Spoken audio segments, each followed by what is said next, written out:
And welcome to Understanding Photography with Kim Ayres, episode 169. Finally, after being postponed for 2, maybe 3 times, I can't remember exactly, here we are, live on YouTube, unless you happen to be watching the recordings, in which case postponed wouldn't make any difference. You just flick forward to the next video, because here on YouTube we have, well, 168 previous episodes, all recorded here on the YouTube channel, so do go and check them out if you haven't already. Yes, make sure to say, if you do happen to be watching live though, say hello, tell me what the weather's like, tell me where you're from, click subscribe if you haven't done so already, and click like the video. YouTube always kind of, the algorithms quite like that if you can go and click that bit too. So today we're going to be talking about a photo shoot I did with ceramicist Francis Ross. And yeah, so that's what we're going to be chatting about, and plus a couple of things for the feedback section as well.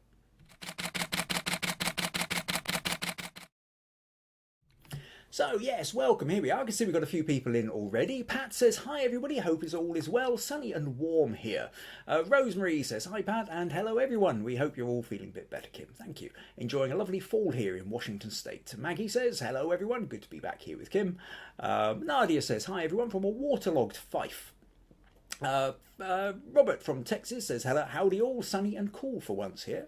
VG says, hello everyone, happy to meet Kim, and I'm glad that he's better now. Well, better's maybe kind of pushing it a little bit, but certainly I've improved enough to be able to attempt to sort of sit here today. Stacey says, good morning, chilly October morning, sunny though, hope you're feeling much better, thank you. VG says, sunny mornings and rainy nights is the norm in this month in India, and John Harvey says, hello from Ohio. Oh, and Meg says, hello everyone too. So yes, welcome, thank you. Quick update then for those who are following the ongoing saga. The reason for the postponement has been this ongoing sciatica extreme thing that I've been going through. I'm now, although I was off for a couple of weeks and I came back for a couple of weeks, I was for a couple of weeks sort of coping on the medications. The last few weeks I've been dropping down my medications. I'm now at kind of over-the-counter meds level, very low level, but that has also interfered with my ability to be able to stand or sit for any length of time. Consequently, the reason for not doing the last couple of weeks. This is my first attempt at coming back. I'm hoping I'll be able to make it through. All sorts of adjustments have been made here. I now have a standing desk, although I'm not happy to be standing at it. I've got a sciatica cushion, which is supposed to be helping. This is the bit where we're going to just have to see how well I hold out on that one. Excuse me. However, enough of my trials and travails and all the rest of it. Let's get on with the podcast. We have people here, which beautiful, lovely people you are. I can't tell you just how much it's lovely to be here back doing the podcast again. I've really missed it. I've really missed you. But, okay, what we're going to do then, let's make a start. So I'm going to talk about Francis Ross. Now, Francis Ross is a ceramicist. And to tell you how she kind of, well, the blurb that goes on her website. And in fact, you should hopefully find in the description, if you're wanting to take a look later, if you haven't done already, if you want to, there should be the link to Francis's website, so you can check out her website and everything she says and does. And as it says, well, Francis works with clay and fired materials to make sculpture, architectural ceramics, and works that span art and function. She develops tactile glazes and creates works that document the hand of the maker. The inspirations for her work include material science, elemental forces, and unseen systems, pressure, gravity, and flow. Her work is intended to create a sensual connection with its audience. So Francis moved into this region of this corner of Scotland a couple of years back. I think it was actually during the pandemic. And the place that she moved to, part of what she loved is it's in a beautiful area, quite remote, but lovely outbuilding as well, where she's got this really large, which she managed to convert to a really large studio, which was great. And so she was wanting some photography done, portraiture, artist at work, artist in front of some of her creations. So I went out there for the day. This was back in June, thereabouts. or May. Anyway, it was one of those really hot days where it was like over 30 degrees. I know to the likes of Robert in Texas and certainly to VG in 30 degrees is probably quite cool. But for here in Scotland, it's roasting, absolutely roasting. You just don't tend to get temperatures like that round here. So an extraordinarily hot day. She had a kind of an aircon thing going on, which helped a bit, but basically lots of jugs of ice water constantly coming all the time. It was a really interesting, fun kind of shoot. So what I thought I would do is I will go through some of the photos, show you the kind of thing, and feel free now to ask questions as I go. If anything occurs to you about why you want to know why I shot something in a particular way or any particular aspects of it, then just drop them into the notes, drop them into the comments here, and I'll try and answer them as I go. So basically, we were wanting to do 3 different kinds of portraits. It's a notion of the portrait of the artist sort of in her, like with her apron on and clothes and what have you, but kind of in a studio environment. Then we were wanting kind of the artist looking a bit smarter, like she's more in a kind of a gallery environment. We also wanted to do a headshot in front of one of her more sculptural pieces of work. But on top of that, we also wanted to do the kind of the artist at work kind of shot. So what I'll do first, I think if I click on that and I will flick over to here. So this then is the shot we kind of decided to go for, where we're shooting into the corner. There's a bit of natural window light coming in from the left, but we've also using that big softbox of mine coming down from the right to light her up.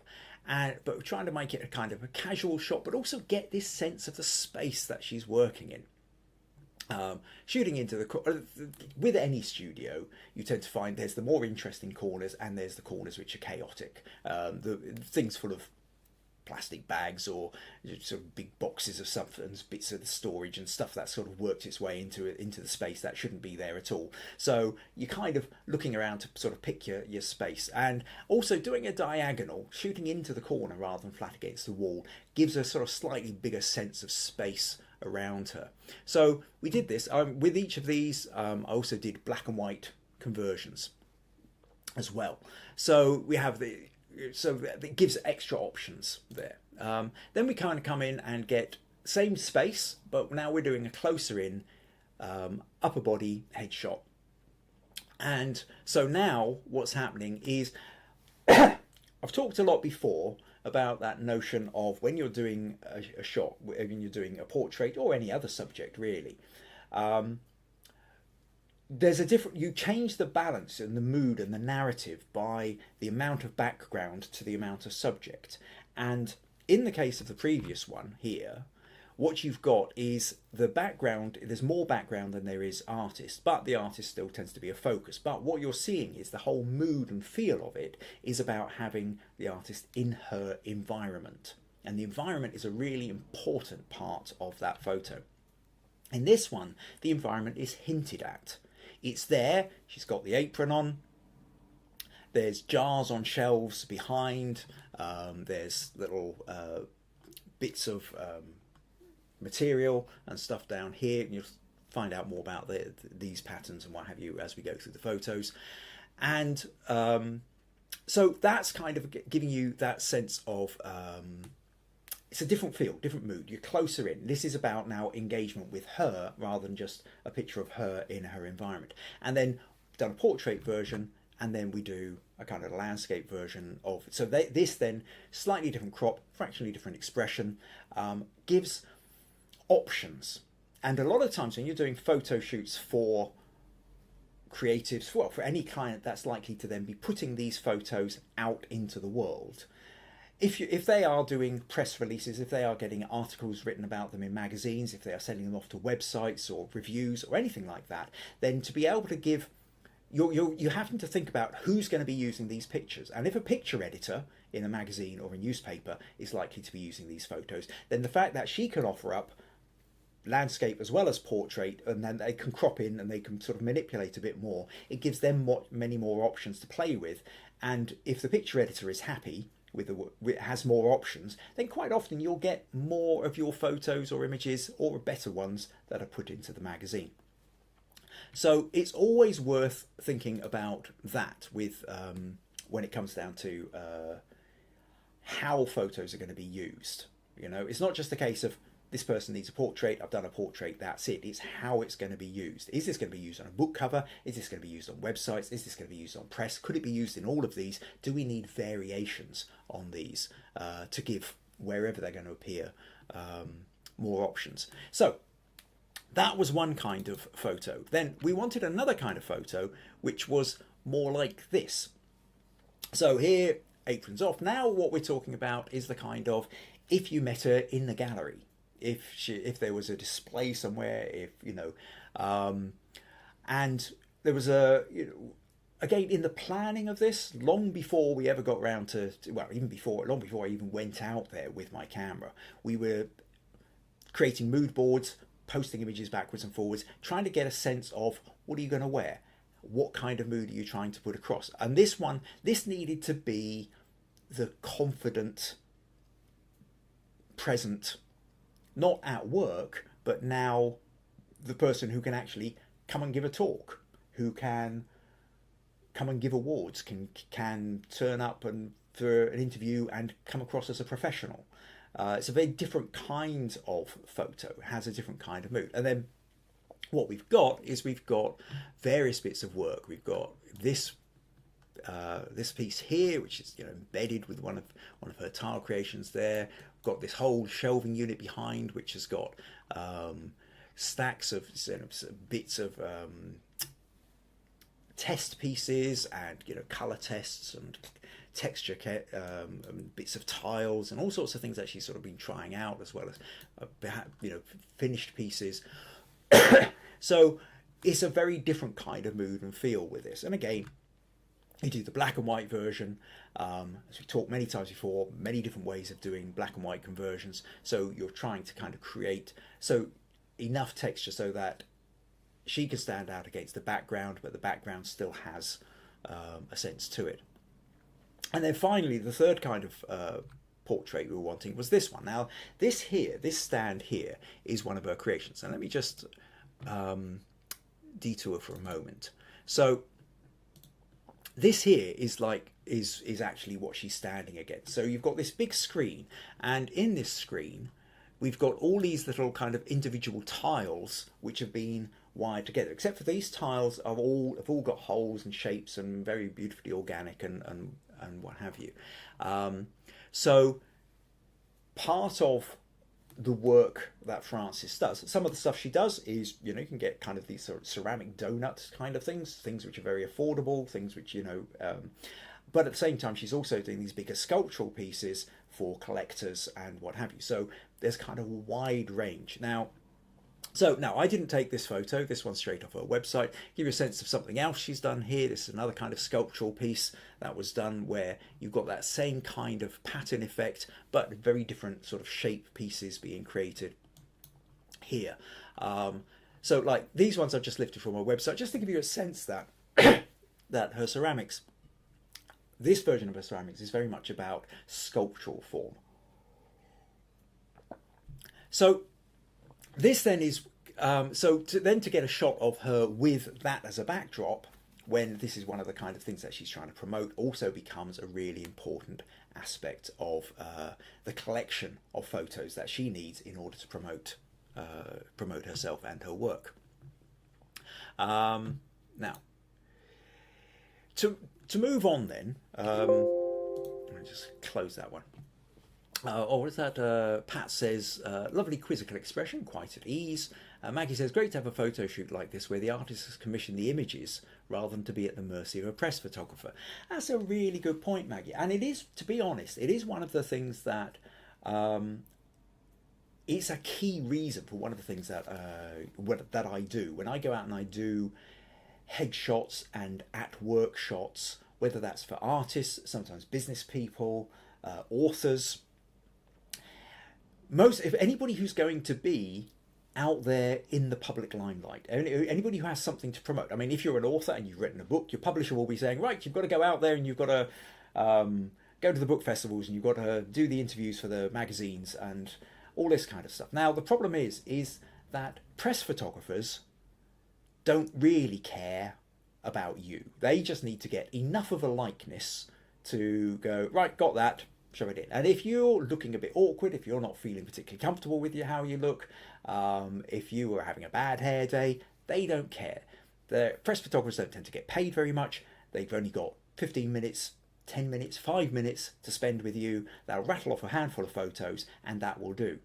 And so on the receiving end of that, you're not likely to get a good photo of you, and you're not going to get a photo of you that you personally are happy with. However, what I'm doing, I go out and I spend the day with the client, and we spend a lot of time making sure that we're getting the right kind of photos. We've talked about it long in advance, like I say, in days or weeks in advance of actually going out. We're creating mood boards. We're talking about outfits that are being worn. We're talking about the kind of places these photos are going to be seen, the kind of mood that you want to come across as. Do you want to come across as strong and authoritative? Do you want to come across as warm and friendly? Do you want to come across as wild and wacky, sexy and sassy, thoughtful and intellectual? All these different moods are different ways that you might be able to come across.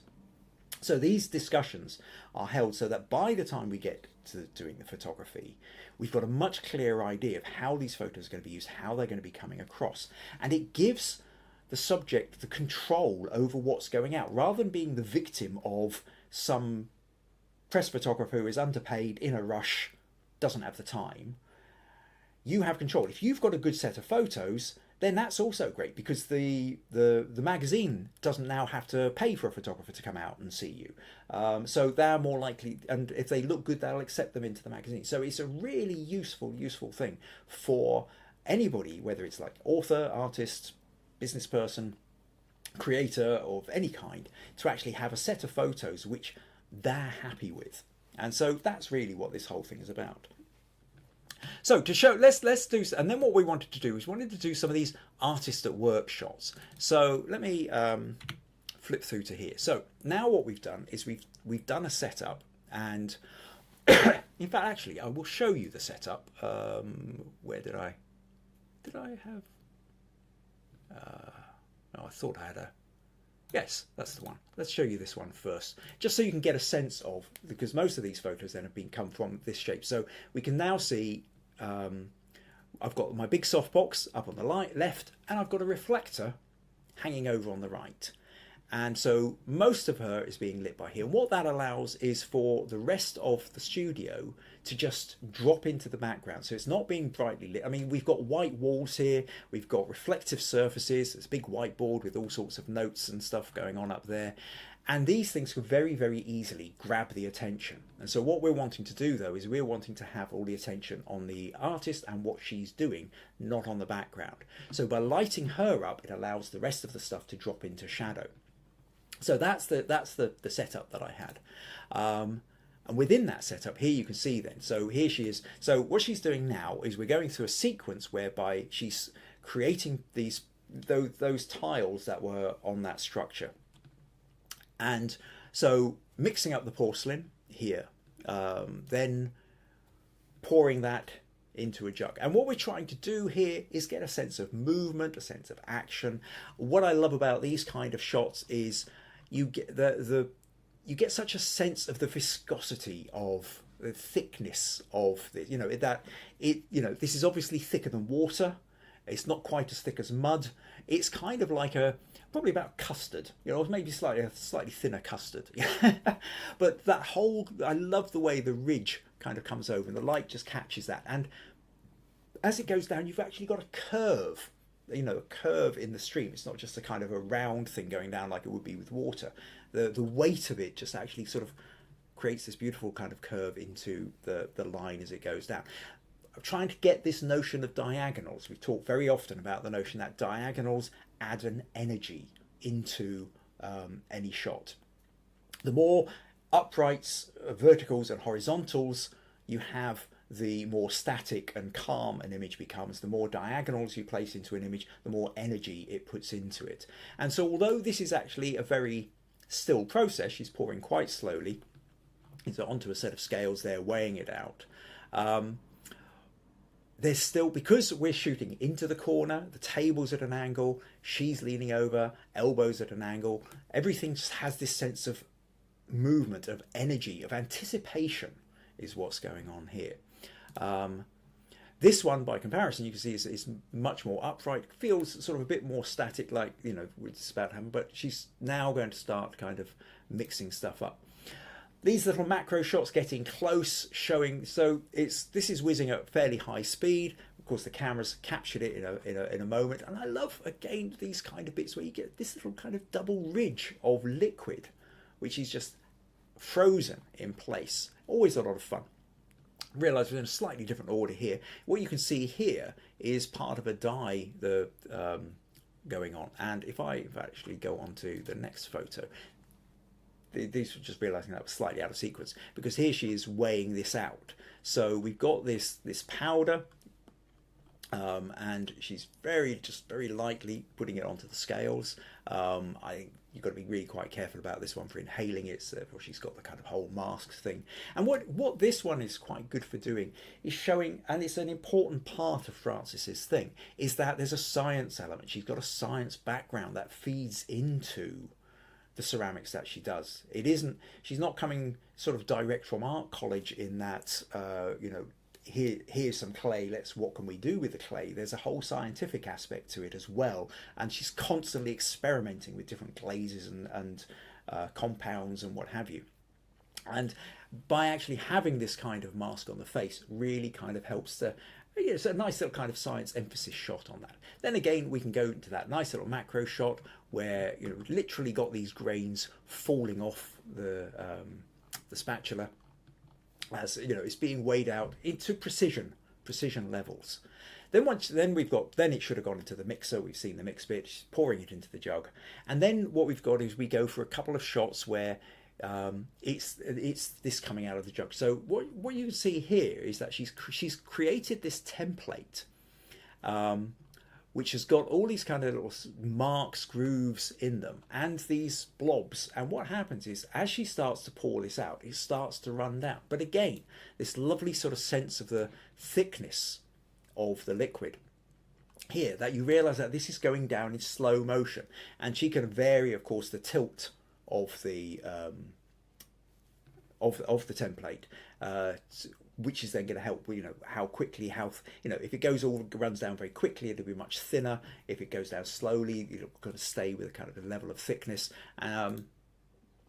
Other versions are getting close.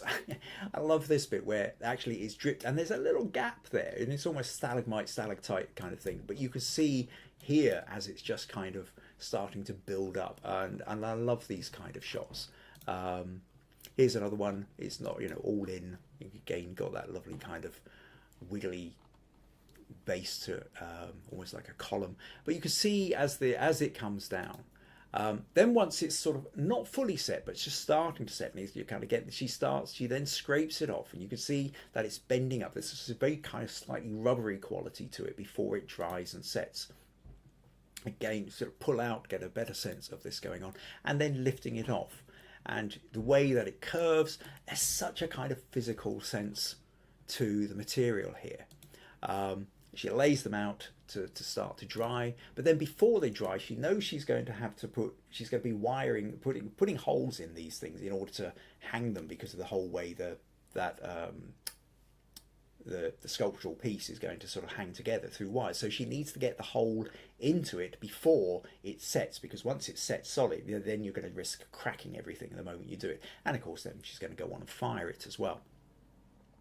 So that then gives you the sense of the photos. That's not quite that's what I meant to do.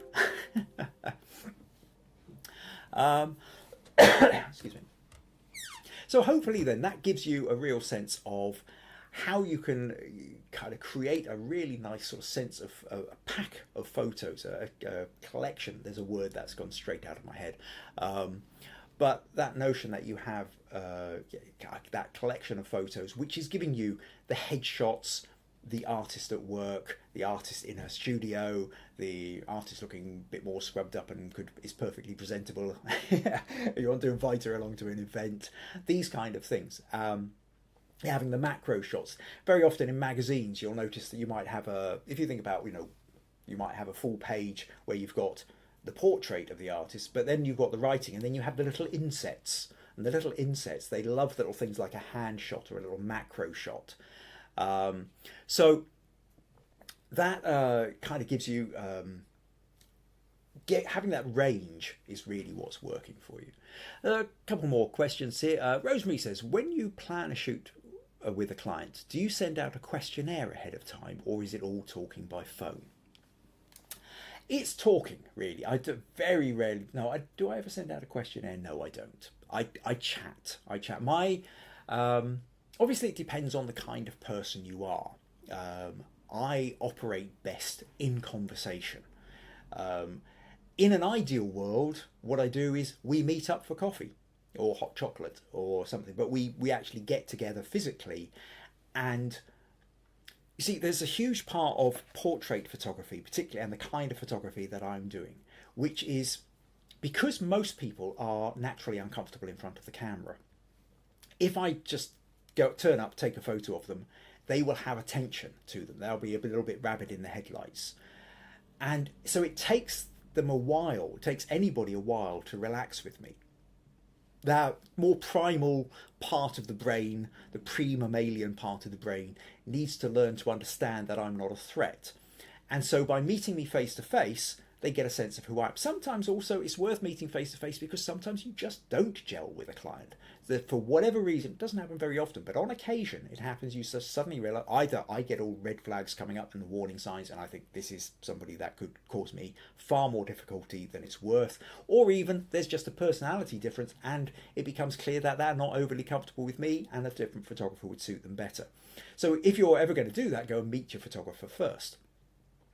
But that face-to-face is really useful for that. But also the fact that, to come back to the fact that I really enjoy talking, and I get a better sense of when I'm with somebody. I don't know necessarily what questions I'm going to ask until I get particular answers. I will say something. Sometimes you do a throwaway comment which leads to an interesting tangent, but then in turn gives you an insight into how they feel or how they approach their practice, or really what's important to them. Because it's not about me. Now, yes, I know about photography and I'm there to make them look good, but I'm there to make them look good as they would like to feel they look good. Not necessarily how I necessarily think they look good. I still remember a long time ago photographing somebody, it's one of the potters. I've talked about this one before. Another potter, Fitcher McAndrew, and I'm talking to Doug, and he said he didn't just want his photos to impress the clients, he wanted his photos to impress other potters. And you realise at that point that he's, as a creative, he's aware of other people in his industry, his peers, who are kind of looking over his shoulder, seeing what he's doing and getting ready to criticise. So if he was to do a pose that a photographer might say, that's a good pose for a potter, but actually is the kind of thing that a potter would never actually do, then the photographer goes away happy with the photo, but the potter ends up with a photo being shown around where other potters are going, look at him, what's he doing? So that's a kind of really important aspect, that me needing to get to know who the person is and what they think is right for them is a really important part. So if I can't meet them in person, I prefer to have a video call, because again, video call, you're reading facial expressions, you're getting that kind of little bits of body language feedback. If that isn't possible, then it's via phone. Very, very rarely have I ever gone into a photo shoot almost blind, if you like, where I haven't met anybody. And I really don't like it when that happens, because there's too many ifs, buts and maybes, where you suddenly find yourself in a situation whereby you've got one with one idea, they've got something completely different, and perhaps you don't have enough time to make enough changes to really satisfy either of you. Hope that answers your question, Rosemary. Stacey says, artistic wise, when going over a shoot, are the ideas of what it is shot to the clients or yours, or it is a collaboration? Well, yes, it is a collaboration in that sense, but it is about asking the questions. It starts with who's going to be looking at these photos and what impression do you need the viewer to take away with them. And so it's about asking the questions. The client themselves may not necessarily know who's going to be looking at them, but you ask the questions, and then they start thinking, oh, okay, yeah, I'm going to be, I want them to be appearing here. People could be looking at them. Is it going to, if you're an artist, are the pictures for people who would come to your gallery and buy them, or are the pictures for agents or other galleries who might display your work, or are they for magazines which would like to write an article about you? Or are they for your local club where you might be going along giving a talk to? Or are they for your granny to stick on your mantelpiece? There's all these different possibilities. So I need to understand what they need. They don't always understand what they need. Some do, some don't. So I then need to ask the questions to draw that out of them. So it's an absolute back and forth. I don't come in and impose my views, and I don't just turn up and then do what they tell me to without questioning. There's always a back and forth with that. Meg says, what kind of clay does she use? Well, in this particular case, she's making up a porcelain, and she's very carefully getting the right measurements. It's like following a recipe. It's much like baking cakes, that she knows she needs particular, how many grams of this, how many grams of that, how many litres or whatever, or milliliters of water and solution to mix with this, and what needs to be added to get exactly the kind of consistency she needs. And then these things will be then fired at other particular temperatures, which again have, it's just like put your cake in gas 7 for 20 minutes or whatever. She will be doing the same kind of thing.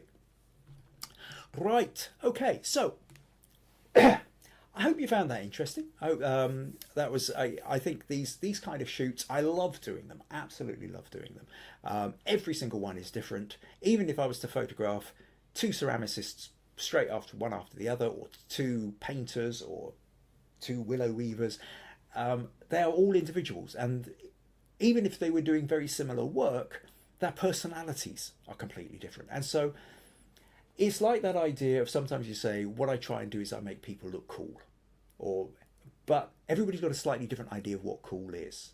For some people, Motorhead is cool. For some people, ABBA is cool. For some people, Justin Bieber is cool.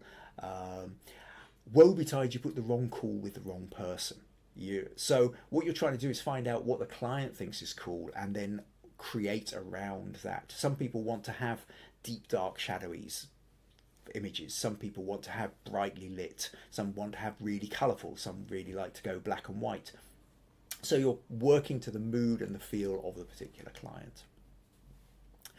Right, okay, so hopefully that gives you a bit of an insight. So just a little reminder here, if you find these podcasts useful, interesting, entertaining, and you would like to support them in some way, then buymeacoffee.com/Kim Ayres is one of the ways you can do that. The other thing is, invite your friends along. It's always, let's grow this wee community of ours. Excuse me. That's the tail end of a cold as well, on top of everything else. So what I'm going to do now then is we are going to move on to the critique of feedback section. I have two images. Robert sent me an image, and was it Marilyn? I think it was Marilyn. Yes, it was Marilyn. Bear with me. So yes, what I'm going to what we're going to do is we're going to look through their photos, try and give them a little bit of feedback. Oh, and just had somebody else. Oh, Jack's joined us and said hello, everyone. I'm glad you could join us, Jack. Now, just a wee reminder that this feedback section of the podcast is the place where you can send me your images, and I can give you direct feedback on the issues that you're struggling to deal with. Every photographer, no matter how far advanced you get, hits a wall sometimes or is unable to see things. We all have our own blind spots. We all have things which we can sometimes see very clearly in somebody else's photo, struggle with our own. So to be able to get direct feedback on your own photo is a wonderful thing, but it's also quite difficult to get, because most people only ever tell you they don't want to, kind of what you want to hear. You stick up a photo on Facebook, everybody says it's lovely. Those who don't think it's lovely either say it's lovely anyway because they're just being nice to you, or they don't comment. Very few people will turn around and say, well, actually, don't you feel like what you should have done is, tone down those reds a bit. And most people who are looking at your photos don't have the skills to know to say things like that anyway. So here's your opportunity, rare opportunity on the internet to get the feedback. So do send me your images. A couple of other questions. VG says, when in action, sometimes the movements can go blurry. How do you manage? Will you have time to adjust the shutter speed or ask the models to replicate the action again? Yeah, I mean, that's generally speaking, when we are creating a shoot. I mean, so it's like when Francis was pouring those the liquid porcelain down over the molds. We did this over 2 or 3 different times, and this allowed me to make changes in between ones where, so the first shoot I'm taking my best guess, but if it turns out that maybe the shutter speed was too slow or the lighting wasn't right, then I could make adjustments. And when you're there for the day or for a few hours, everybody knows that this is what you're trying to do. So you are setting things up to make sure that the photos are going to look really good. It's not the same as just being a kind of documentary thing where, say, you've gone along to a demonstration where somebody's busy working away and you can't stop them because they're just doing what they're doing and you're just trying to capture whatever you can capture. This is the collaboration whereby if I want to say, look, sorry, can we stop for a moment and can you do that again? They will, and they'll happily do it because they know they'll hope that makes sense. That's a little bit odd. It said disconnected and reconnected. Hoping that everything's okay there. VG also says, I had seen that you taking photos of potters before. It's very difficult and frightful to attempt, especially when they commission. Yeah, well, again, it's the more you do it, it depends. I mean, if it frightens you, find a different kind of photography. For me, I kind of fall in love with this kind of thing. I love the experimentation. I love the interaction. Yeah, it doesn't have to be frightening, and also you don't start off going full pelt into commissions being paid for. You start off doing stuff for friends, build your confidence, build your skills, and then when you feel more confident about the skill level that you've got, then you can perhaps, and you're getting the right kind of feedback to know that your photos are good enough quality, then at that point you can start asking people potentially for money for these kind of things. Stacey says froze a bit, but okay. Time capsule history. Hello. Says, could you talk about color grading and correction of raw images, please? Well, that's a big one, and probably not. Oh, that's a huge subject in its own right. So this particular podcast, I'm afraid I'm not going to be able to cover that. Now, there are previous ones where I've kind of talked about. Now, actually, I'm going to be talking a little bit about raw images in a minute, if you want to stick around for that.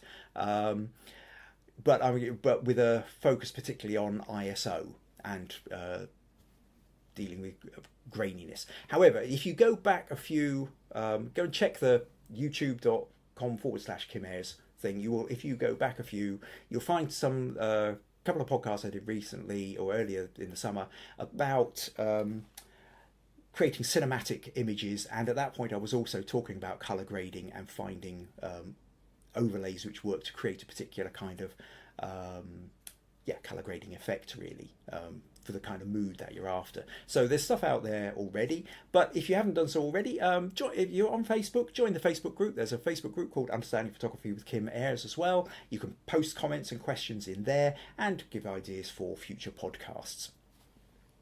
Right, okay, so what I'm going to do now then is I will go on to let's go to Robert. So Robert sent me this photo. Where do we go? Here. And is this the one that I wanted? Actually, cancel that. Looks almost identical, but there is a slight change. Right, okay, this is the raw photo that Robert sent me. And Robert said, I photographed now I'm gonna have to, I don't think I've actually said this word out loud before, Quinceanera, the weekend before last. So from what I can make out, that this is a particular kind of Mexican or southern part of USA kind of like the prom type thing, but it's when women reach a certain age, young women reach a certain age, there's kind of big ball gown dresses, fancy stuff goes on. So Robert was photographing and found the church photos were very grainy. I was wondering if you had any techniques to get the best quality out of the photos. I didn't bring a flash since this was a church. In retrospect, it would have been allowed. Let me know what you think, how I might improve this set of photos. What you are looking at is 3 generations of women. The mother and grandmother are from Lebanon, and the daughters are half Texan with a strong Mexican heritage. So here we have then, we've got four women in the church, generations, beautiful dresses. It's all a bit dark. And when we click and when we kind of move in here, we can see that it's very grainy. And what have we got here? It's ISO 2000, f1.8, 1/320, so 320th of a second. Now, the first thing to say with this is when you're in a kind of dark sort of situation is how slow can you get? You're trying to maximize the amount of light you want coming in. Now, you've already got a very wide aperture. You've gone as wide as you possibly can. You can't go any wider to let more light in. So your next stop is how slow can you get your shutter speed? And if you can slow your shutter speed down, the slower your shutter speed, the more light that comes in. Now, 320th of a second is very fast. It's not letting a lot of light in. Now, unlike if you were photographing a ball game or rodeo or somebody going past you on a motorbike, these people are not moving, okay? They're not moving. This means you could go down to 125th of a second very easily. And they're not going to move. In fact, actually, you could probably go down to a 60th of a second, if you've got a tripod and you've not got to worry about hand wobble, you might even get down to a 40th or 25th of a second, which would allow huge amounts more light in. And if that amount of light comes in, you don't have to worry about having an ISO of 2000, which is what's making this grainy. And then if we click auto on this to actually brighten it up a bit, we can see that the grain's got even worse with this. So yeah, so you're up against a major problem. So your first thing to do is to understand that when you're taking photos, especially in a situation like this where you are doing portraits and you're wanting the minimum amount of grain, you're wanting as lower ISO as you can possibly get away with. And to have a lower ISO, you need to be getting maximum amount of light in. And if you can't have artificial lights and the room is relatively dark, yes, wide aperture, you've done that, you've nailed that. But you also need to make sure that you've gone as slow with the shutter speed as you can. And in this particular case, you had plenty of room for that. You could have easily knocked that down to 125th of a second, which would have maybe knocked your ISO down to about 1000 instead of 2000, which gives you more leeway. You could possibly, like I say, with a tripod, have gone down to something like 40th of a second. These people are posing. They're not moving around. You can go click. They're just, you can do several clicks just to make sure nobody's blinking, and they'll all still be in focus. And that would have maybe got you down to an ISO of perhaps 400 or something like that, in which case that's much more manageable. You're not going to have anything like the graininess. So next thing, given the fact that, okay, that's all very well and good, you didn't, so now what can you do with the photos you've got? Now we're at this point whereby, in essence, we're trying to clean it up. So when we zoom in, and we find that what we have is this very noisy. So let's go to 100% here, and we've got quite a noisy photo.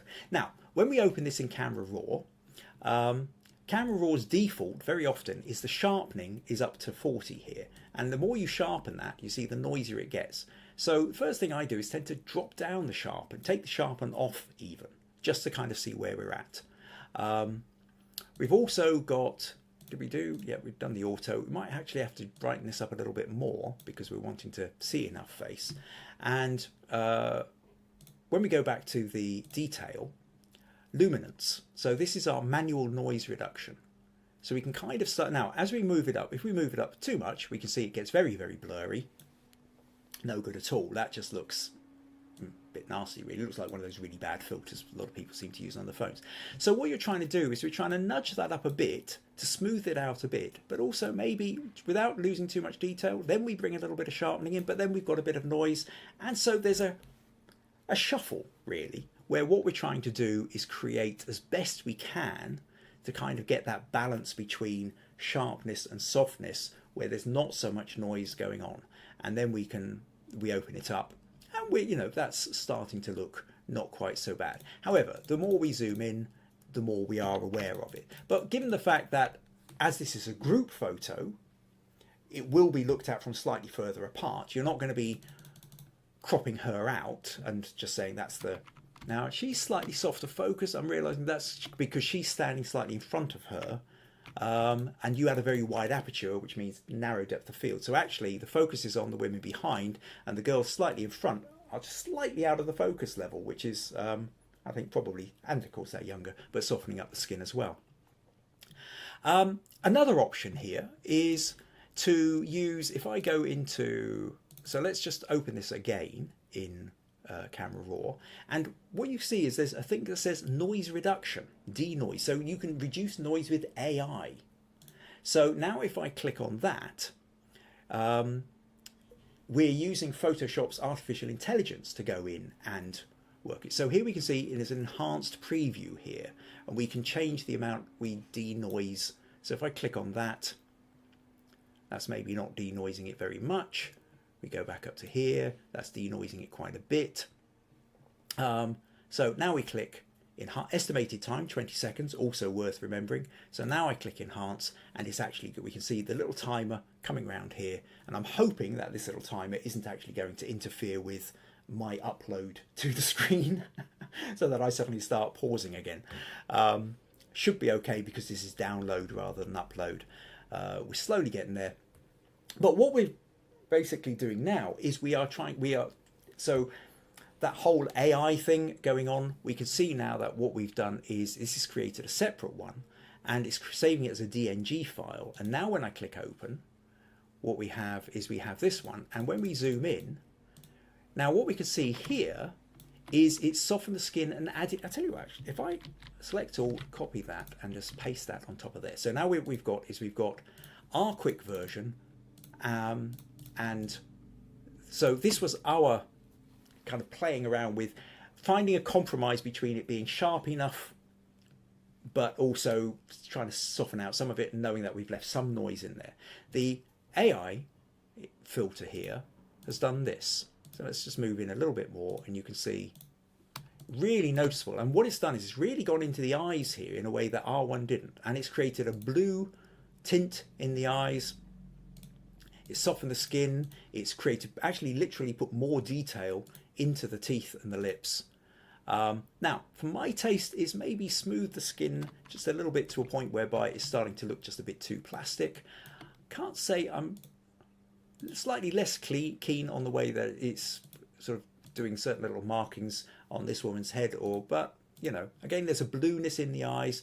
But perhaps what you can do is you can use this as a starting point and edit out a few more details. Yeah, there's to my taste, there's an over softening, but then I had it enhanced 65%, maybe if I had it enhanced 35%. So you can play around with that. So if you've got Photoshop, you can play around with the AI version of smoothing it out, and then, or for that matter, I've got one laid over the top of the other. If I just drag that down a little bit and just sort of do a 50-50 mix, we actually end up with something which I think is probably the best of both worlds. So that becomes another option for you. And then at this point, you can then do your vignetting, cropping, play with your clarity, do whatever else you want in order to make, enhance particular colors. But you've got your options to play around with whatever you want there. So now, so hopefully then, Robert, that gives you a sense of what you can do with Camera Raw straight away. But what I would also say with this is sometimes it's worth using the JPEG option. Now, generally speaking, we always talk about the idea of shoot RAW because RAW gives you more options for editing. Okay, the JPEG version in your camera, the camera's making the decisions for you, and you lose detail. So you might lose certain things in the highlights or in the shadows which you wanted to bring more out of, and the RAW is giving you more control over it. But sometimes, actually, the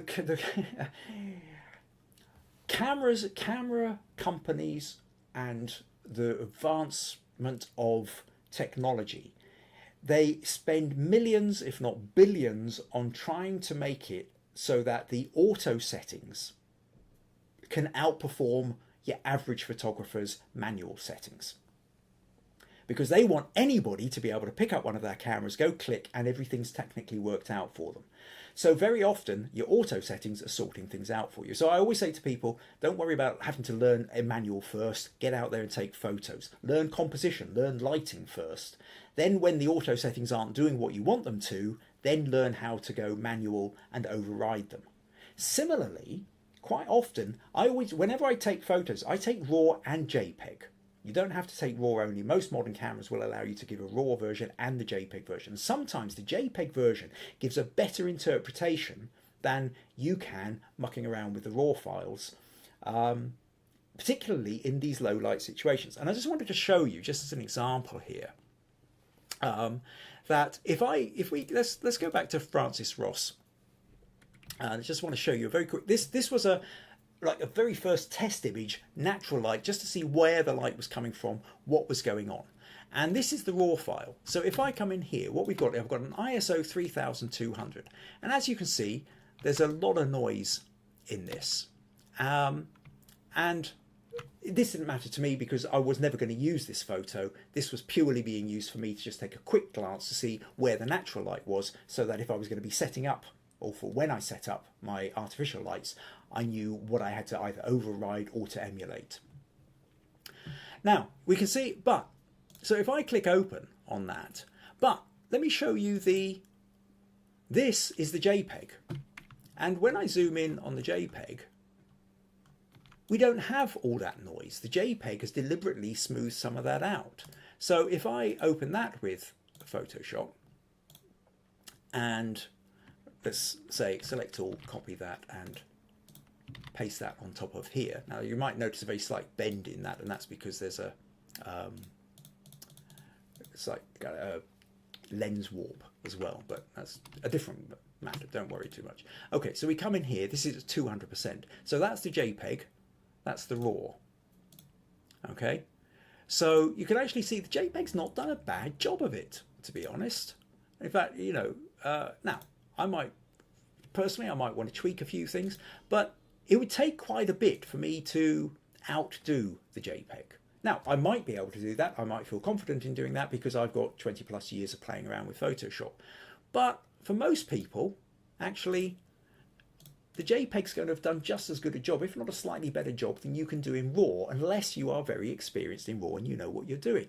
And certainly for anybody who's not an expert in photography, for your clients, who may really not be able to tell the difference. I mean, you'll tell it. I mean, we look at photos and we notice to the pixel because we've been editing it. Nobody else noticed, nobody else cares. So actually, in this case, sometimes the JPEG will in fact be superior to what you can personally reproduce with the RAW. And in that situation whereby it is a bit critical, where you are taking a photo of something like a prom or a wedding or this, let's have another attempt at saying it, quinceanera, then you're not going to get a second chance. You've taken the photos. If you get back and you find that actually the noise is too bad, that you're struggling with it, it's very difficult to get everybody to come back together, get all the dresses together, get the girls to have their hair and makeup done, get the mother-in-law back together. You can't really repeat it. So to cover your bases, I would say in anything which is critical, place critical, time critical, do RAW and JPEG. Do that setting in your camera. And then that gives you options, because sometimes the JPEG is actually going to give you a slightly better version of the picture than you can achieve in RAW yourself. So that I felt was an important kind of thing to get across there. So I hope you find that useful, Robert. Okay, let me close that. Okay, VG saying very helpful tip, but AI we need to take with a pinch of salt. Yet, as you say, good starting point. We'll definitely try. Robert says thanks for the advice, lots to work off. Oh, and how to pronounce it? Quinceanera. Okay, thank you. I will try and remember that one.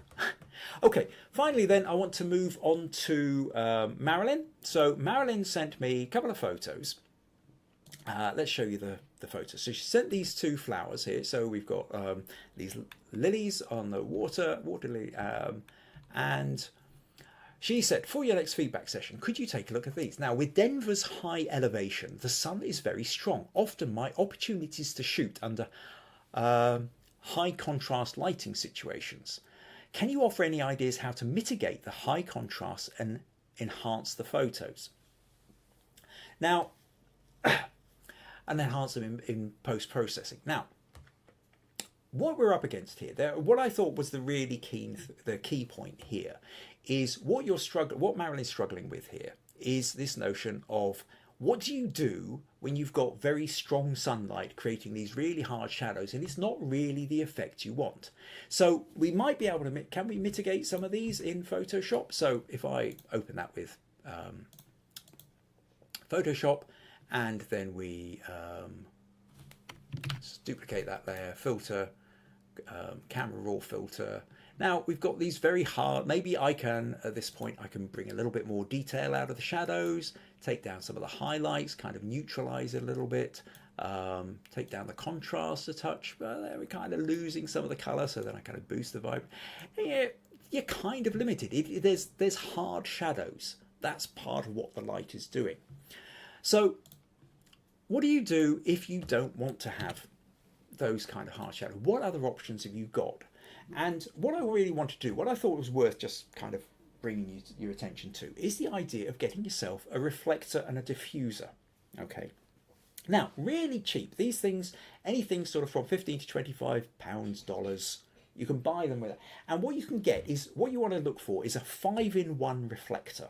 Right? Just type in 5-in-1 reflector into your camera equipment on-site online site of choice. Okay, and you can get different ones. Now I had a smaller one, but the zip broke, so I ended up getting myself a bigger one. But basically, just to kind of show you, you get something here, crops up, nice little bag, folds up into that, and you think, okay, that's great. Now, what I'm going to do is, now I've got to be careful here, is I'm going to pull this out, and I've got to spring it open. Now, if I spring it open, not very carefully, the whole thing's going to knock everything flying off the desk, potentially the camera too. So I'm going to be very careful here and just... Ooh. Okay, there we go. So now what I've got is I've got this thing which is...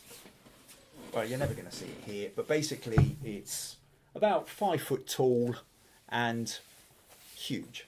Now, this is great as a reflector. In fact, actually, you saw that. This is the very reflector that I was using in that Francis Ross shoot, okay, that you saw hanging up on the side there. Now, the thing about this is what we've got here is the reflector. So let me just see if I can, I should have tried this earlier, obviously didn't. Here we go. Let me just stick this side of me for the moment. Okay, now, what you should notice is if you're looking at the light and the way the light falls on the side of my face, that I've now got reflected light that's coming from the window bouncing back onto the side of my face. So the more I pull this here, hoping it's coming across, the more the light is bouncing and lighting up this side. So that we know about a reflector. A reflector is bouncing light backwards and forwards, okay? Now, the great thing about this is we've got a silver coat for this, so that's bouncing quite a lot of light. We've also got a black here. Now, that's if you don't want to bounce the light. If I put the black on the other side, then that actually absorbs some of the light. So sometimes you're wanting to take a photo of something, say there's a white wall and it's bouncing light back, you don't want that bounce light, then actually the black side will do quite good. But the important bit with this, and I've just realised I should have done this the other way around because the zip is at the other end. So, excuse me one sec again. And what I'm going to do here is... Okay, don't know where the zip's got. Ah, there's the zip. Right. So, I'm going to unzip this and show you that on the inside of this, we actually have a gold version and a white version. So instead of the black, you can have the white, and instead of the silver, you can have the gold. Okay? So you can get gold reflections, white reflections, but the other bit of this is this material itself here. The frame that it's built on, there's a diffuser. And this diffuser is is really the bit that I wanted to get to. So if you have one of these and you've got sunlight coming down really hard onto the subject and you don't want that hard light, you want a more softer light, you stick the diffuser between the sun and this. Okay. Do I have that torch anywhere? No, I don't. Woefully unprepared for this. You can tell. Oh no, there's one. Let's try this for a moment. Okay, so let's do this. Hard light on the face. Put the diffuser. Yeah, where are we going? Something like that. You can see the light is spreading. The light is softer. The light on the edge of my face, if we're getting this, is a much softer light than if I put it straight on. See, hard light on the face there. Put the diffuser and it's a much softer light. So what's happening is as the light hits the diffuser material, it diffuses, it spreads out. Okay? And as we've talked before, excuse me, the difference between hard light and soft light is the size of the light source. The smaller the light, the harder the shadow. The larger the light source, the softer the shadow. So a nice kind of large window, if the sun's not going directly into it, creates beautifully creamy soft shadows. A flash or sun, which is very small in the sky, very hard shadows. So the diffuser spreads the light. When the light hits the material, it spreads and it creates a softer light. So to go back to your pictures then, Marilyn, of your lily pads and your flowers.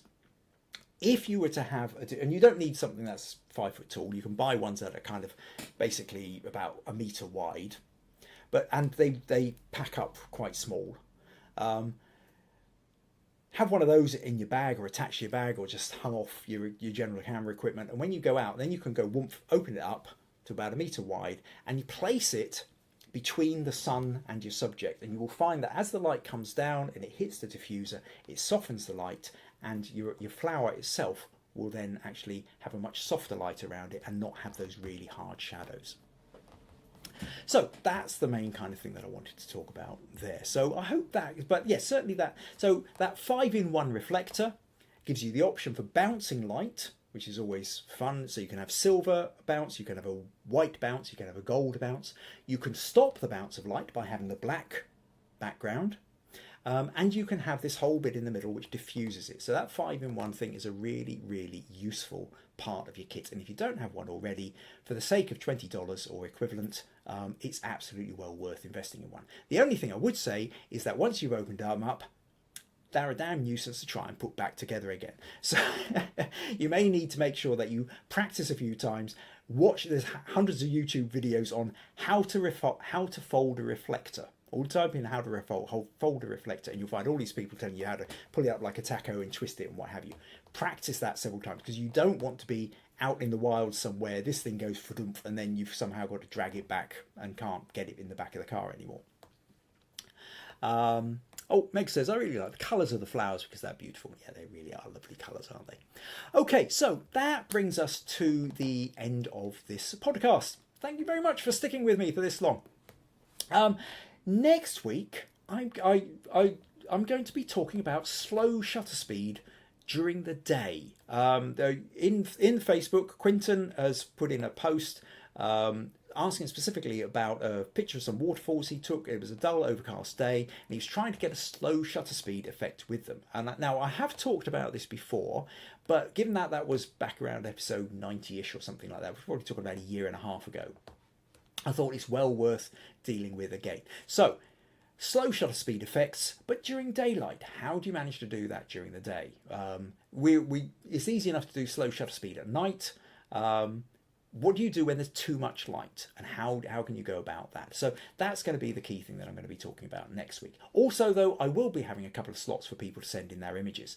Having said that, if you want to send your images specifically with this notion of slow shutter speed, if you've got questions to do with that, then please send them in, and I can make sure I tie it in with the whole podcast.